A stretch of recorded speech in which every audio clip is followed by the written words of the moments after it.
السلام علیکم ورحمۃ اللہ وبرکاتہ نحمده ونصلی علی رسولہ الکریم اما بعد۔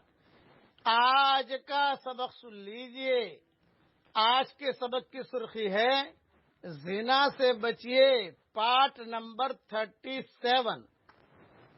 کچھ باتیں اہم عرض کرتا ہوں۔ عام طور سے زنا آدمی چھپ کر کرتا ہے، کسی کو بتاتا نہیں ہے۔ اس لیے علماء نے لکھا ہے کہ اس کے مقابلے میں بڑی بڑی نیکیاں بھی چھپ کر کرے۔ جیسے گناہ چھپاتے ہو، ویسے نیکیوں کو بھی چھپاؤ۔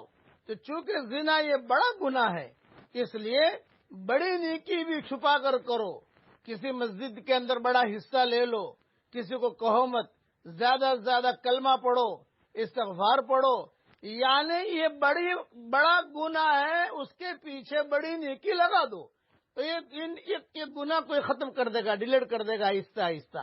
لیکن کس کے لیے ہے یہ؟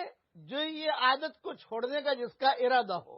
لیکن جس کا ارادہ ہی نہ ہو عادت چھوڑنے کا، اس کو نئے نئے برتنوں کی ضرورت ہے، نئے نئے جو گلاسوں کی ضرورت ہے، نئے نئے کپڑوں کی ضرورت ہے، وہ آدمی تو پھر محروم رہتا ہے۔ وہ آدمی کبھی بھی اللہ کا سایہ نہیں حاصل کر سکتا، وہ خدا کی رحمت کے سائے میں آ ہی نہیں سکتا، وہ خدا کی رحمت کے سائے میں وہ عورت آ ہی نہیں سکتی۔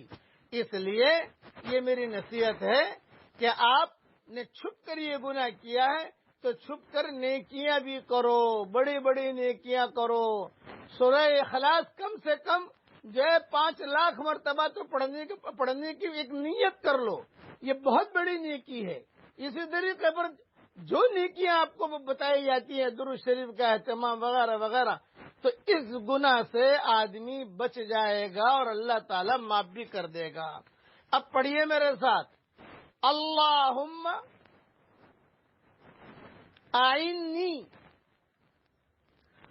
علی ذکرک وشکرک وحسن عبادتک۔ اے میرے پیارے اللہ، تیرے ذکر پر اور تیرے شکر پر اور حسن عبادت پر تو میری مدد فرما۔ معاذ بن جبل کو حضور صلی اللہ علیہ وسلم نے یہ دعا سکھائی تھی اور کہا تھا کہ فرض نماز کے بعد یہ دعا کبھی بھی مت چھوڑنا۔ لیکن یہ دعا صرف فرض نماز کے بعد کے لیے نہیں ہے، 24 گھنٹہ اسے پڑھ سکتے ہیں۔ اس میں 3 چیزیں بڑی بڑی بتائی گئی ہے، ذکر، شکر اور حسن عبادت۔